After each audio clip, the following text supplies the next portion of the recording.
কেনাকাটা শেষ করার পরে কাউন্টারে আসলাম টাকা দিতে। হাই, আমি মিলন, সিঙ্গাপুর থেকে। এখন এই ভিডিওতে আমি শেয়ার করব এই সপ্তাহে আমি কি বাজার করলাম। সবাই আমার সাথেই থাকেন। সিঙ্গাপুরে প্রতি সপ্তাহে একদিন ছুটি থাকে, আর এই ছুটির দিনেই বাইরে আসা হয় কেনাকাটা করার জন্য। প্রতি সপ্তাহে কলা কেনা হয়। সাগর কলা নিলাম 5টা। তার দাম হলো $1.95, যা বাংলাদেশি টাকায় হয় 187 টাকা। এখন আসলাম ডিমের কাছে। ডিম তো প্রতি সপ্তাহে কিনতে হয়। ভিডিওতে যে ডিমটা দেখছেন, এই ডিমটা অন্য ডিমের তুলনায় একটু দাম বেশি। আমি এই ডিমটাই সবসময় কিনে থাকি। এক প্যাকেটের দাম $2.80, যা বাংলাদেশি টাকায় হয় 265 টাকা। এখন সিঙ্গাপুর টাইম বিকেল 6টা বাজে, আর এই সময় লোকজন একটু বেশি দেখা যায়। এইসব দোকানগুলোতেই সব কিছুই ফ্রেশ পাওয়া যায়। আপনি জানলে অবাক হবেন যে ভিডিওতে যেসব ফল এবং সবজি দেখতে পাচ্ছেন, এগুলো কোনো কিছুই সিঙ্গাপুরে উৎপাদন করা হয় না। সব কিছুই এদেশের সরকার বিভিন্ন দেশ থেকে তারা কিনে আনে এবং বিক্রি করে। এখন আসলাম দইয়ের কাছে, আর দই আমার খুবই প্রিয় একটা খাবার। আমি 4টা দই নিলাম। তার দাম হলো $2.95, যা বাংলাদেশি টাকায় হয় 280 টাকার মতন।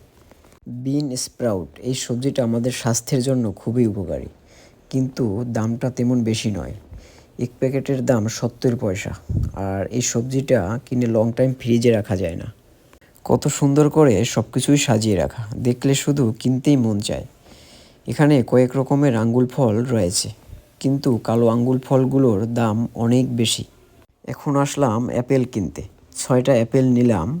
তার দাম হলো $2.95, যা বাংলাদেশি টাকায় হয় প্রায় 280 টাকার মতন। কিন্তু এখানে সবগুলোই ফ্রেশ রয়েছে। অ্যাভোকাডো ফল, এই ফলটা আমাদের স্বাস্থ্যের জন্য খুবই উপকারী, কিন্তু এই ফলগুলোর দাম অন্য সব ফলগুলোর তুলনায় একটু বেশি।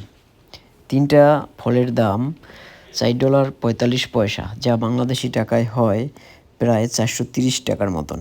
মিষ্টি আলু সবার কাছেই খুবই পছন্দের একটা খাবার, আর এই মিষ্টি আলুর দাম খুবই চড়া। 1 কেজি মিষ্টি আলুর দাম $4.50, যা বাংলাদেশি টাকায় হয় প্রায় 430 টাকার মতো। মালটা নিব, তাই একটা ব্যাগ নিলাম। এখানে অনেকগুলো মালটা রয়েছে, আপনি আপনার পছন্দ মতো নিতে পারবেন।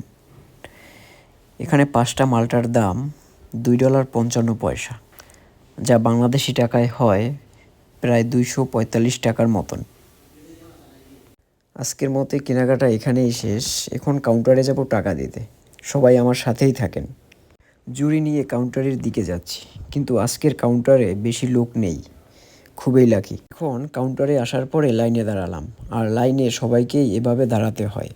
বেশি সময় লাগবে না, কারণ কাউন্টারে বেশি মানুষ নেই, আর মাত্র 2-1 মিনিট অপেক্ষা করলেই হবে।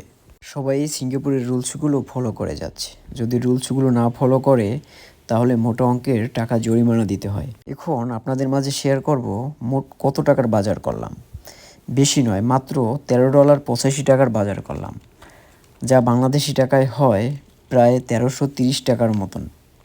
আজকের ভিডিও এই পর্যন্তই। সবাই ভালো থাকেন, সুস্থ থাকেন, আর আমার ইউটিউব চ্যানেলটা সাবস্ক্রাইব করে পাশে থাকবেন।